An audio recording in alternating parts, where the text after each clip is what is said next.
하나님의 역사는 하나님께서 주시는 섭리의 손길을 감지하고 그 하나님의 섭리의 손길에 의지적으로 책임을 가지고 반응하는 신자의 순종을 통하여 이루어집니다. 그것을 우리는 룻기에 등장하는 여러 인물들의 말과 행동을 통해서 확인하게 됩니다. 오늘 제목을 순종 이렇게 제가 잡았는데 새 등장인물 나오미 그리고 룻 그리고 보아스가 그의 말과 행동을 통하여 순종한 부분을 통해서 은혜를 받기를 원합니다. 나오미가 순종한 것은 어떤 것인가? 룻의 시어머니 나오미는 룻이 주워온 곡식 더미가 한 에바나 되는 것을 보고 깜짝 놀랐죠. 우리 지금 양으로 따지면 약 20kg에 해당하는 한 보따리를 한 가마니를 지고 왔는데 또 룻이 가져온 그 보아스가 베풀었던 음식까지 맛보게 되었습니다. 그리고 직감을 하죠. 이건 틀림없이 누군가에게 은혜를 입은 거야. 그래서 룻에게 물었습니다. 오늘 어디서 주었느냐? 어디서 일했느냐? 너를 돌본 자에게 복이 있기를 원하노라. 룻이 대답을 합니다. 누구에게 일했는지 말하죠? 오늘 일하게 한 사람의 이름은 보아스입니다. 라고 분명하게 보아스를 언급을 합니다. 이 말을 들은 나오미가 이렇게 대답을 합니다.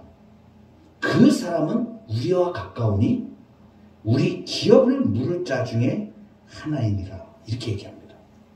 더욱이 룻을 통하여 어떤 얘기까지 듣게 되냐면 추수를 다 마치기까지 보아스가 자신의 밭에 머물도록 조치를 취했다는 사실도 알게 됩니다. 나오미가 이렇게 얘기한 것. 그 사람은 우리와 가까우니 우리 기업을 물을 자 중에 하나이다. 이 생각이 미치게 되었습니다. 이 생각이 미치게 된 이것은 무엇을 말하냐면 보통 일이 아니구나. 하나님의 은혜의 손길이 그 사람을 통해서 나타나는구나 라는 것을 감지하게 된 것이죠. 하나님께서 룻을 자신의 가까운 친족 중에 한 사람인 보아스의 밭으로 가서 그를 만나게 하시고 그의 은혜를 받게 하신 것을 이제 나오미가 깨달았습니다. 그래서 나오미가 그 하나님의 섭리의 손길을 깨닫고 행동한 것이 무엇입니까? 반응을 보이는 것이죠. 내가 이대로 가만히 있을 때가 아니구나. 그래서 적극적으로 룻의 결혼을 위해서 나서게 되죠. 보아스는 우리의 친족이다. 그리고선 오늘 저녁에 보리 타작 마당에서 보리를 까부를 것인데 거기에 목욕하고 기름을 바르고 의복을 입고 청혼의 준비를 하는 겁니다. 그렇게 해서 타작 마당에 내려가서 보아스가 먹고 마시기를 다 할 때까지 기다렸다가 그가 눕는 곳에 딱 지켜보고 가서 그의 발치 이불을 들고 거기 누우라고 합니다. 며느리 룻의 결혼을 위해서 적극적으로 자신의 역할을 하게 되는 것이죠. 이것이 하나님의 손길을 감지한 사람의 즉각적인 반응인 것입니다. 하나님의 섭리에 대한 나오미의 순종인 것입니다. 그런데 여러분, 이 사건이 말해주는 오늘날 살아가는 우리 신자들에게도 동일하게 이러한 일들이 나타나는 것을 말씀해 주십니다. 우리가 살아가면서 하나님의 섭리의 손길을 문득 경험하게 됩니다. 이것은 하나님의 백성들이 이 땅을 살아가면서 하나님의 은혜, 하나님의 긍휼을 우리가 경험할 수밖에 없는 현실을 말해줍니다. 그래서 공급자 되시고 은혜를 베풀어 주신 그 하나님의 은혜 가운데 신자들은 날마다 그 은혜를 입으며 살아갑니다. 섭리의 손길을 툭툭 보내시는 거예요. 그런데 그 은혜가 어떨 때는 우리가 강하게 느껴지고 어떨 때는 잘 미세하게 있어서 잘 모르고 그렇습니다. 그런데 우리가 영적으로 점점 민감해지기 시작하면 신자가 어떻게 바뀌게 되냐면 이거 하나님이 역사하시는 거라는 걸 알게 돼요. 그것은 믿음으로 분명하게 보여지게 하십니다. 하나님께서 어떻게 신자에게 신비롭게 역사하시냐 하면 어떠한 일을 하실 때 이것이 하나님의 뜻이라는 걸 깨닫게 하시는 흔적들을 주십니다. 그래서 깨닫게 하셔요. 어떨 때는 그것이 약하지만 어떨 때는 강하게 이건 분명히 어떤 경우에는 이거 내가 하는 거야 라고 아예 하나님께서 확실하게 말씀을 하듯이 그렇게 행하시는 경우들이 있습니다. 그것이 은혜의 이 어떤 순간들을 통해서 오게 되는데 그것은 어떠한 형태로 우리에게 나오냐? 우리 인생의 곳곳에 마련해 놓으신 하나님이 은혜로 준비하신 사람들이 있습니다. 사람들의 만남을 통해서 깨닫게 하시고 어떤 때에는 말씀을 통해서 은혜 받게 하시고 어떨 때는 사건을 통해서 그 가운데 하나님께서 섭리하시는 손길들을 보여주시는 거예요. 지금 나오미가 이 사건에서 보고 있는 것이 뭐냐면 보통 일이 아니지 않습니까? 일반적인 일이 아니잖아요. 이것이 좋은 일이든 나쁜 일이든 어떤 사건이나 어떤 사람을 만나는 일들이 사건들이 벌어질 때 그것을 통해서 하나님이 무엇을 하시는가를 볼 수 있어야 되는 거죠. 지금 나오미가 딱 본 것이 그겁니다. 며느리가 갑자기 20kg나 되는 보리를 가지고 왔고 은혜를 입은 사람을 입었다. 이게 뭐지? 이렇게 되는 거죠. 그러니까 하나님께서 이 일을 하나님이 은혜를 베푸셨구나. 그 사람을 통해서입니다. 여러분 우리가 은혜의 통로가 사람이 은혜의 통로입니다. 어떤 사람을 만나고 어떤 얘기를 듣고 이렇게 하는 것들이 다 하나님의 숨겨놓으신 은혜들이 있어요. 그리고 사건을 통해서 그 은혜를 보여주시기도 합니다. 어떤 일이 일어났는데 그 일을 통해서 우리에게 교훈을 주시기도 하고 깨닫게도 하시고 이러한 일들이 일어납니다. 오늘 루키에 등장하는 이 나오미나 룻이나 보아스가 지금부터 쭉 살펴볼 텐데 전부 다 이런 형태로 하나님의 은혜를 맛보게 되고 하나님의 은혜를 보게 돼요. 그리고 거기에 어떤 반응들을 보입니다. 근데 이것이 정말 놀라운 것이 뭐냐면 신자가 이 은혜가 한번 느껴지기 시작하고 알게 되어지면 거기에 자신이 하나님의 은혜 가운데 반응을 하게 되고 그 반응한 그 행동을 통해서 또 은혜가 또 생겨져요. 어떤 식이냐면 이게 선순환되어지는 형태로 가는 거죠. 내가 선한 어떤 일을 하게 되면 이 선한 일이 또 어느 누군가에게 은혜가 돼가지고 그 은혜가 그 사람에게 또 반응을 하고 그 사람이 또 그 은혜에 반응해서 또 이러한 은혜의 장들이 하나님이 열어가시고 그 어떤 다른 그 지체가 또 그것의 은혜를 입어서 반응하게 되는 은혜가 계속해서 흘러가게 되는 거예요. 그러니까 은혜가 멈춰져 있지 않고 하나님께서 섭리의 손길로 은혜를 계속 부어주시면서 이 은혜 가운데에 하나님의 택하신 백성들이 그 은혜의 강물에 들어가도록 계속해서 역사해 가시는 놀라운 것을 보여주시죠. 지금 나오미가 바로 첫 번째 보인 이것이 하나님께서 은혜로 보여주신 룻에게 보여주신 그 은혜를 보고 거기에 자신이 순종한 것입니다. 그런데 이 순종에는 어떠한 과정이 필요하냐면 자기 자신을 내려놓는 과정이 필요한 거예요. 나오미는 절대 불가능이라고 생각하였던 며느리의 결혼에 대해서 다른 생각을 하게 된 것이고요. 그러니까 자기 생각은 인간의 생각으로는 가능성이 1도 없었던 일인데 하나님의 은혜를 보게 되니까 자신의 생각을 바꿀 수가 있었던 거죠. 그러니까 우리가 인생을 살아가면서 하나님께서 어떠한 은혜의 표징을 딱 주시고 은혜를 이끌어 가실 때에 나를 내려놓고 그 은혜에 초점을 맞춰 나가야 돼요. 두 번째 우리가 볼 수 있는 것이 뭐냐면 룻의 순종입니다.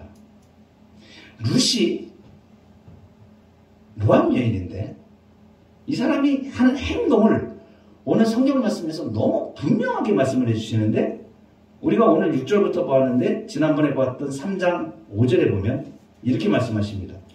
룻이 시어머니에게 이르되 어머니의 말씀대로 내가 다 행하리이다 하니라. 1절 톡을 한마디도 달지 않아요. 한마디도 톡을 하지 않고 어머니의 말씀대로 내가 다 행하겠습니다. 이렇게 얘기합니다. 그리고선 오늘 본문 바로 6절에 들어오면 아주 증명이라도 하듯이 딱 말씀하십니다. 그가 타작마당으로 내려가서 시어머니의 명령대로 다 하니라. 자기가 어머니의 말씀대로 하겠습니다 그래놓고 지금 그대로 그냥 행한 거예요. 다 이제 행하는 것입니다. 또 한마디 달지를 않습니다. 여러분, 이렇게 룻이 이렇게 순종하는 것이 굉장히 우리에게 중요한 점을 말해줍니다. 룻이 로버트처럼 누가 하라는 대로 막 따라서 하는 그런 성품의 소유자가 아닙니다. 우리가 알죠. 모압에서 베들레헴으로 돌아올 때에 룻이 취한 태도를 보면 알 수 있습니다. 시어머니 나오미가 돌아가라고 합니다. 몇 번을 논리적으로 설명을 하면서 도무지 될 수 없는 일인 것을, 결혼할 수 있는 가능성이 1도 없다. 너는 가면 평생 고생한다. 계속 얘기를 하고 3번씩이나 권고를 합니다. 돌아가라고. 그런데 룻이 돌아가지 않고 자기 주관을 가지고 어머니를 따라온 사람이에요. 이 사람이, 룻이 자기 주관이 얼마나 뚜렷한 여자인지 분명히 우리에게 보여주고 있습니다. 룻이 자기 분별력이 있고 자기 주관이 분명한 사람인데, 한번 생각을 해보세요. 갑자기 시어머니 나오미가 어떤 제안을 하고 뭔 얘기를 하는데 그 얘기가 잘못 들으면 어떤 얘기로 들을 수 있습니까?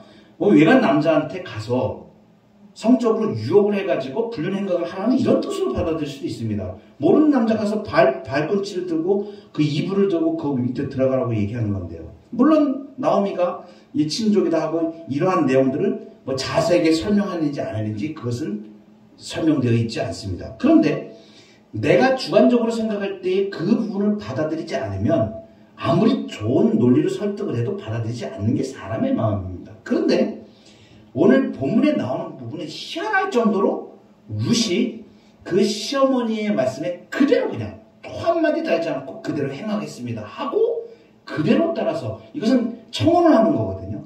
그 보아스에게 청혼하는데 왜 두려움겠습니까? 거절당할 수도 있고요. 그리고 그 보아스의 밭에 가서 난해한 일들을 많이 만날 수도 있지 않습니까? 시어머니가 말한 대로 안 될 수도 있고, 그 환경이 보리타작하는데 이상한 환경이 벌어질 수도 있고, 두려운 점들이 많이 있을 것이고, 의문이 드는 게 한두 가지겠습니까? 그 과정을 잘 살펴보면 사람들이 다 그 보아스가 먹고 마시고 다 이렇게 자리에 누울 때까지 기다렸다가 그 발꿈치를 들고 이불을 들고 거기에 들어가라고 시어머니가 아주 구체적으로 지시를 하거든요. 그러니까 이게 가만히 내가 그 얘기를 듣는 입장에서, 룻의 입장에서 생각하면 참으로 이렇게 질문이 많이 생길 수도 있는 얘기들입니다. 왜 이렇게 하라 그러실까? 그리고 이것은 또 타당한 일일까? 맞는 일일까? 합리적인 일일까? 과연 그대로 진행될까? 이러한 생각들이 다 들 수도 있는데, 오늘 아예 그냥 본문에서는 딱 잘라서 룻이 그냥 그대로 따랐다고 그러거든요. 한마디로 그겁니다. 내가 그대로 따르겠습니다. 그리고 그대로 따랐다는 거예요. 여러분, 룻이 이렇게 따를 수 있는 거, 이것이 어떻게 해서 가능했을 것 같습니다.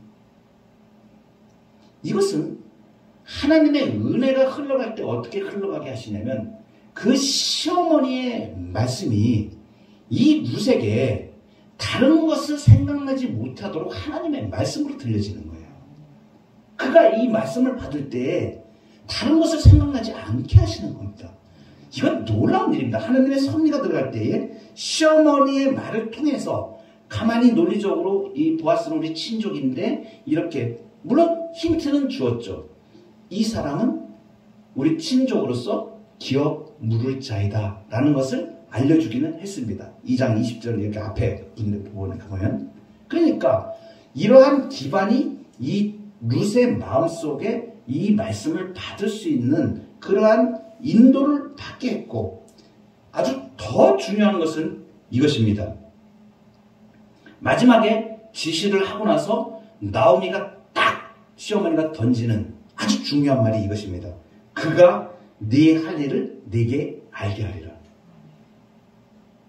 무슨 예언성이 있는 것처럼 지금 얘기를 하잖아요. 룻에게. 그러니까 걱정하지 말라는 겁니다. 이 일을 통해서 하나님께서 진행하실 일이 있다는 것을 말해주는 거예요. 그러니까 룻이 그것을 믿음으로 받는 겁니다. 아, 하나님께서 이 일을 통해서 진행하실 일이 있으신가 보다. 그리고 그 말에 대하여 시어머니가 지금 얘기하는 것에 대하여 그대로 순종할 마음을 갖게 하신 거죠. 이것이 순종입니다. 그러니까 우리가 믿음의 사람을 만나서 우리 주변에 곳곳에 숨겨놓으신 어떤 사람들을 통해서 하나님이 말씀하실 수가 있는데 그것을 놓쳐버릴 수가 있는 거예요.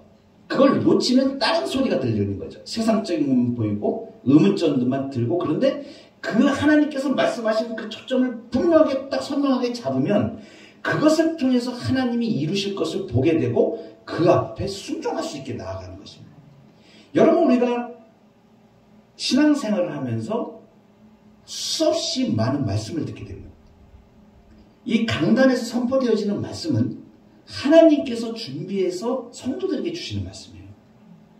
특별히 하나님께서 세우신 지교회에 그 성도들의 형편을 아는 그 설교자를 통해서 그 목사님을 통하여서 그 성도들에게 하나님께서 주시는 특별한 말씀들이 있습니다. 그러니까 말씀이 떨어질 때 그 안에서 하나님의 말씀을 받고 하나님의 섭리의 은총들을 붙잡을 수 있어야 돼요. 지금 저 말씀이 지금 무슨 말씀을 하시는 것인가? 나에게 대하여 지금 저런 말씀이 무슨 말씀이지라를 말씀 앞에 귀 기울이면 하나님께서 나를 통하여 이루실 그 은혜의 흔적들을 보게 되고 붙잡을 수 있는 힘이 생기고 그것을 깨닫게 하십니다. 또 설교자들을 통해서 뿐만 아니고 교회 공동체를 통하여서 만나는 사람들을 통해서 느닷없이 하나님이 말씀을 땅 때리실 때가 있어요. 어떤 때는 저 같은 경우는 삶에서 만나는 어떤 특별한 사람도 아니었는데 어떤 사람의 한마디를 통해서 그것이 하나님의 음성으로 들릴 때가 있어요. 갑자기 내가 깨닫지 못하였는데 아주 그냥 심하게 어떤 나의 그 잘못된 행동에 대해서 마치 하나님이 말씀하시는 것처럼 그렇게 내가 별로 관계도 많이도 없었던 사람인데 그렇게 지나가는 사람이 그냥 뒤통수를 때리는 한마디를 할 때가 있어요. 정신이 번쩍 들 때가 있어요. 아, 이거 하나님의 말씀이구나 이렇게. 그러니까 은혜의 손길들을 잡고 살아가면 우리가 하나님의 음성을 들을 수가 있는 거예요. 이 룻이 보아스에게 누웠을 때 그것을 발견하고 보아스가 딱 얘기합니다. 네가 누구냐? 깜짝 놀랐죠? 그러니까 룻이 딱 대답하는 말이 3장 9절에 나는 당신의 여종 룻이오니 당신의 옷자락을 펴서 당신의 여종을 덮으소서 이는 당신이 기업을 물을 자가 됨이니이다. 이 말이 무슨 말이냐면 당신이 우리 집안의 기업 물을 자가 아닙니까? 이건 지금 룻이 얘기하는 거예요. 기업 물을 자입니다. 그러니까 기업 물을 자의 일을 하십시오. 이 뜻입니다, 지금. 여러분, 기업 물을 자가 어떤 것입니까? 기업 물을 자라는 것은 고엘 제도를 얘기합니다. 이스라엘에서 고엘 제도를 하나님께서 정해 놓으셨는데 이 제도는 무엇이냐면 사람이 살다가 하나님께 받은 땅이 있습니다. 이 땅은 가족이 계속해서 소유하는 것입니다. 기업으로 주신 것입니다. 그래서 땅에 대한 생각이 굉장히 이스라엘 백성들은 주님, 하나님께서 그 땅을 주셨다. 하나님의 것인데. 모든 땅은 하나님의 것인데 하나님께서 주신 것이기 때문에 그것을 계속해서 소유해야 되는데 만약에 가난해져가지고 그 땅을 팔게 되면 그 가까운 친족 중에서 그 빚을 갚고 다시 사주는 그러한 제도가 있습니다. 가난해서 구제해 주는 거죠. 그래서 친족을 가까운 친족 순으로 그것을 진행을 하게 됩니다. 대신 사주는 것이죠. 만약에 이것을 그렇게 하지 않으면 50년이 지났을 때에 희년이 돼가지고 그 주인에게 다 땅을 돌려주게 되어 있습니다. 지금 이 나오미의 가족의 엘리멜렉의 친족인 보아스가 그 친족이라고 하는 것은 이렇게 이 제도 가운데에서 기업을 물을 책임이 있는 것이다. 이것은 명령으로 하신 것입니다. 하나님께서. 그래서 고엘 제도를 주신 것이거든요. 보아스는 룻의 말을 들었습니다. 룻이 어떤 말을 하냐면 오늘 아까 봤듯이 3장 9절에 나는 당신의 여종 룻이오니 당신의 옷자락을 펴서 당신의 여종을 덮으소서 이는 당신이 기업 물을 자가 됨이니이다. 이렇게 얘기하는데 보아스가 대답을 합니다. 어떤 대답을 하면 11절에 이제 내 딸아 두려워하지 말라. 내가 네 말대로 다 행하리라. 네가 현숙한 여자인 줄을 나의 성읍 백성이 다 아느니라. 무슨 얘기입니까? 기업 물을 자로서 책임을 하겠다는 얘기를 지금 답을 하는 거예요. 그리고 룻의 요청대로 이것은 룻과 결혼을 하겠다는 것입니다. 그런데 한번 생각을 해보세요. 사실 보아스는 룻의 요구를 받아들일 의무가 있는 것은 아닙니다. 물론 그 친족들이 여러 사람이 있으니까 그 중에 한 사람에 해당은 되겠죠. 그러나 그 앞에 친족도 있고 그렇기 때문에 직접적으로 완전히 자기한테 의무로 달아오는 것은 아닙니다. 그래서 이 기업을 물을 수 있는 의무는 있다고 하더라도 결혼의 의무까지 지어져 있는 것은 아니거든요. 그런데 지금 이 보아스는 기업을 물는 것뿐만 아니라 지금 결혼을 하겠다고 룻에게 지금 그 청혼을 받아들이는 결정을 하는 것입니다. 어떻게 이런 결정을 할 수 있었을까요? 보아스가 지금 룻이 느닷없이 생각지도 않은 일이 벌어진 겁니다. 그런데 잘 보세요. 그 발치를 밤에 자다가 번뜩 깨어서 보니까 그 발밑에 뭐가 있는데 보니까 여자입니다. 네가 누구냐 물어보죠. 깜짝 놀라서. 근데 이 룻이 딱 대답하는데 나는 당신의 여종 룻인데 당신의 옷자락을 펴서 당신의 여종을 덮으소서. 당신이 기업 물을 자입니다. 이렇게 얘기할 때에 보아스가 뒤통수를 빵 때리는 하나님의 음성을 들은 거예요. 아, 내가 이 룻이 밭에 와서 이러고 했을 때에 이것을 내가 미처 깨닫고 있지 못하였구나. 자기 친족이라는 것도 알고 있었고 은혜도 베풀어서 곡식도 주었고 이렇게 조치를 취하였습니다. 그런데 직접적으로 자기 자신이 그 일에 적극적으로 나서서 이 일을 해야 될지에 대한 부분은 미처 생각하지 못하고 있었던 것입니다. 그런데 그 룻이 발치 이불을 들고 그 밑에 와서 보니까 밤에 그 얘기를 딱 듣는 순간에 무엇으로 들린 거예요? 하나님의 말씀을 들려요.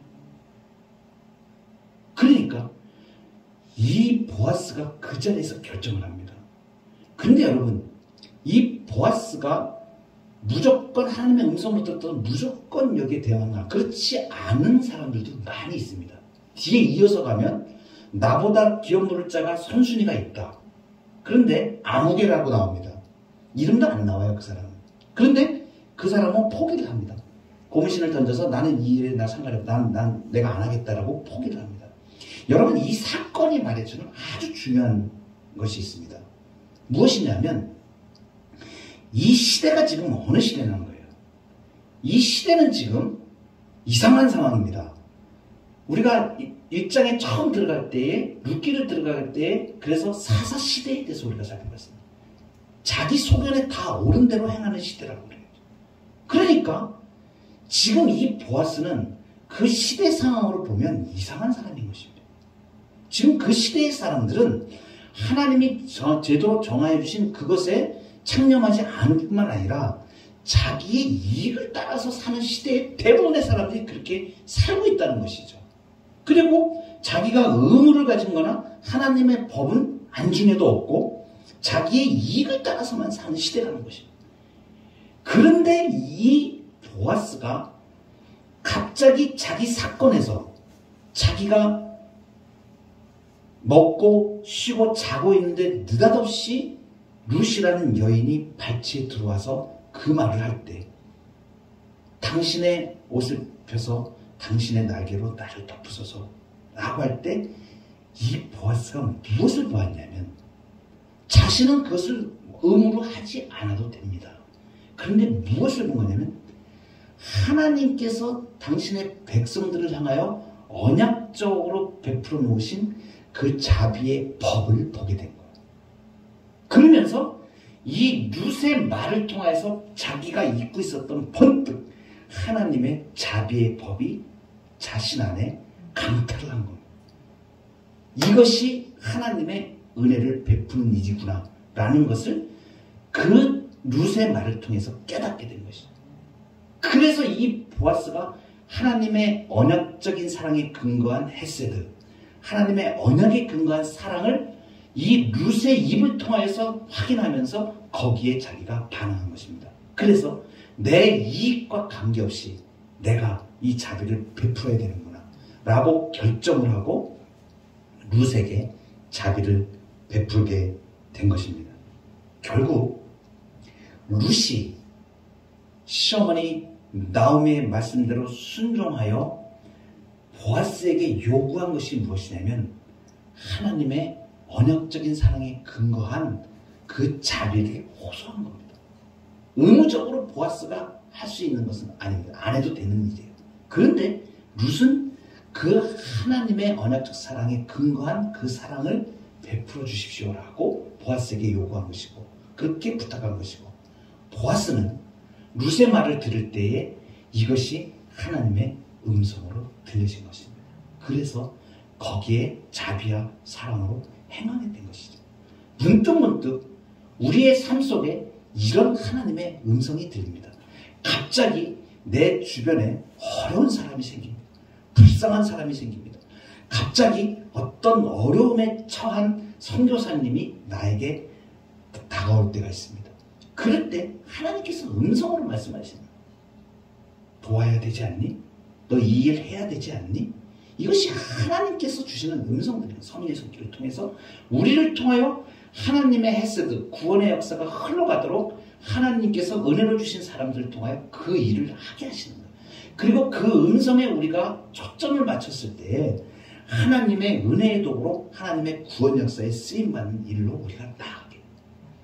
어떠한 아픈 사람의 얘기를 들었을 때에 삶에서 부딪힌 참으로 힘든 문제의 사람을 접했을 때 그 사람을 위해서 기도해야 되겠다는 마음을 주시기도 하고요.